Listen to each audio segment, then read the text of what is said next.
Dantza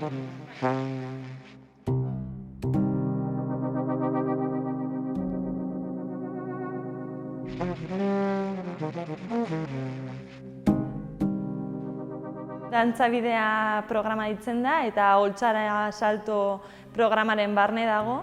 Eta helburua da dantza edo proposamen artistiko bat eskoletara barneratzea edo gerturatzea, haiek publiko moduan beste bizipen batzuk izateko eta bizitzeko eta haiek partaide aktibo izateko.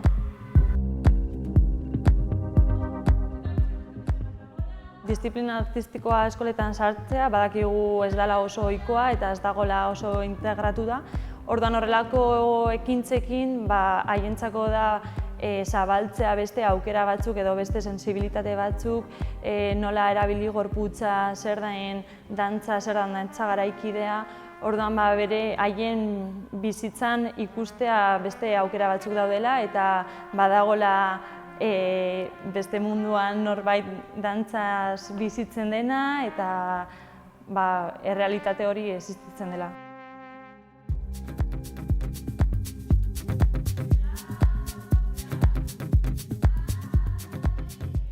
Aurten izan da lehenengo aldia, ikusi dudala, nola den, nolakoa den, ze nolako lana egiten duten. Haude bi profesional puska hor dantza irakasle bezala, eta oso denbora gutxian uste dut egin dutela sekulako lana. Nik behintzat espero nuena, baino dezente gehiago.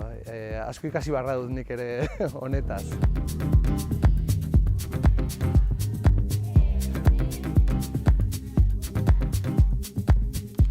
Gure proposamena normalean izaten da gu bakarrik ez egotea koreografia erakusten, baizik eta haiek izatea sortzaileak eta haien proposamenak entzutea, haien ideiak. Orduan, interesgarria izan da azkenean haien ideiak direnez, haien koreografia bihurtzen da eta haiena bihurtzen da.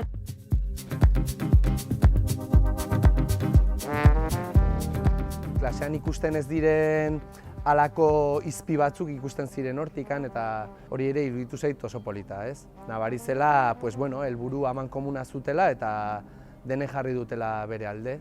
Askotan kostatzen zaigu gure zuhurtasunetik edo ateratzea eta hori iruditzen zait ekintza askatzailea eta behar ditugula holakoak. Ikusi dugu jarrea oso onak, oso pozik egon gara, esperientzia oso polita izaten ari da eta badakigu ostiraleko emaitza oso hunkigarria izango dela.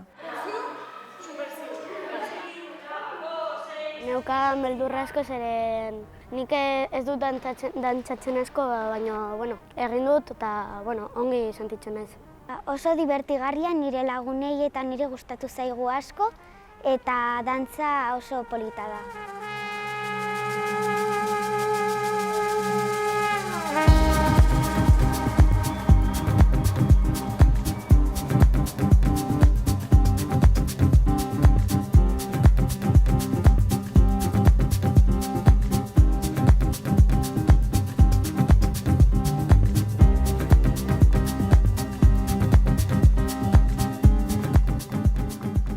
Dantza garaikidea ez nuen ezagutzen, niretzat berria izan da, nik dantzatzea asko gustoko dut eta, esperientza bikaina eta berriro errepikatzea espero dut.